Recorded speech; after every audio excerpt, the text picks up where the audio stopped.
Welcome back. Here's a quick look at the top national headlines that we're tracking. Jharkhand Chief Minister Hemant Soren wins the trust vote in Assembly as the BJP stages a walkout. Soren initiated the trust vote after accusing the BJP of attempting to bring the government down.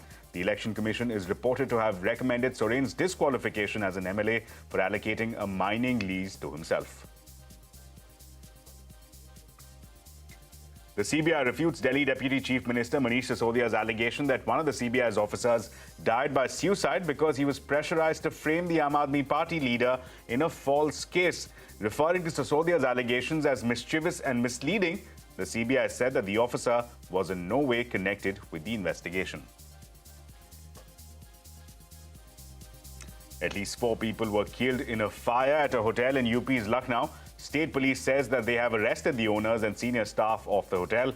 An inquiry committee consisting of Police Commissioner of Lucknow and Divisional Commissioner has been set up to probe the incident. Several parts of Bengaluru are marooned for the second time in a week after heavy rains lashed the city overnight. All residents told to stay indoors except for emergency. More rainfall is expected through the week. Harish Upadhya filed the story. Heavy rains overnight has inundated several areas in Bengaluru, especially in the Bommanahalli, Mahadevpura, Whitefield area. Several IT companies in these areas have been affected. We are near Wipro and Sarjapur Road. You can see the entire approach road has been inundated. At the same time, the outer ring road too has seen huge traffic snarls because there's waterlogging outside the Eco Space Tech Park. People heading to office on a Monday morning have had a terrible time dealing with traffic. It's not just offices which are affected. Areas around Whitefield, Panattur and nearby areas have seen residential complexes too being flooded. All this because lakes have been breached in the vicinity, the stormwater drains have been encroached, and the rainwater having no space to go, the roads are flooded. With the city on yellow alert for the next 2 days, people are hoping that the city administration can quickly jump in and ensure that motorists do not have a hard time, especially over the next 2 days while going to office, especially in areas like the Outer Ring Road and Whitefield. In Bengaluru, Harish Upadhya for CNBC-TV18.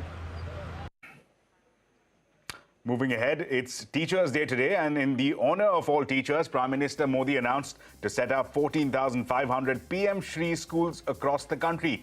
This will include building new schools and upgrading of existing schools. The Prime Minister said that this will become model schools and will encapsulate the full spirit of the national education policy.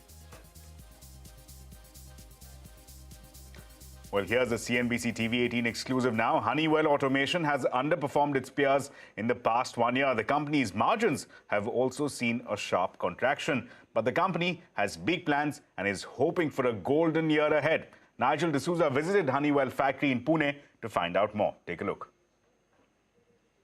Honeywell Automation India is a leader in providing integrated automation and software solutions, including process solutions and building solutions. It has a wide product portfolio in environmental and combustion controls, as well as sensing. It also provides engineering services in the field of automation and control to global clients. Globally as well, the company is positioned as a digital services provider company rather than a manufacturing company. For Honeywell Building Solutions, it provides services for airports, commercial and residential buildings, data centers, and mega projects like smart cities and metros. Now, all the automation of these projects are undertaken by the company.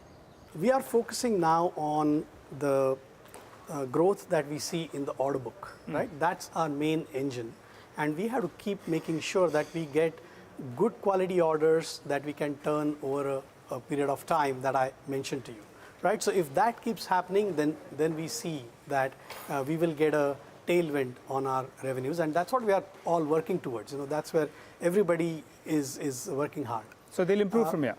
We cannot guarantee optimistic that but we are optimistic about it. Okay. Right? We have to be cautiously optimistic about that growth because of the order books that we have already declared. So that takes care of the revenue part of it. What about the margin part of it? So the second point on margins, Nigel, I believe they will be still under some pressure for a few reasons.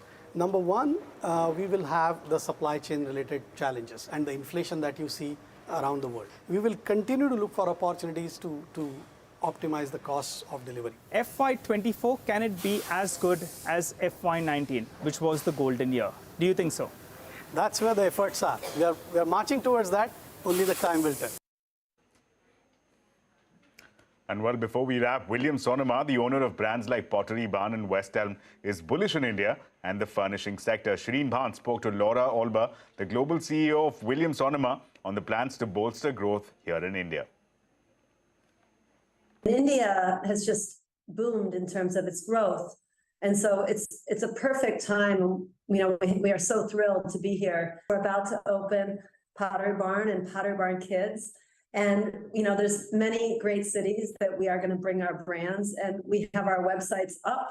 And that's, as I said, that's really complementary. We see that the multi-channel cross-brand shopper is the most valuable because people have many different things in their home. And so we want to be able to have you research online, go to our stores, use our design services, and then, go to the other brands. And that's a really huge opportunity. How big it can be, I don't know, but I think it's going to be a real game changer in the home furnishings industry for India.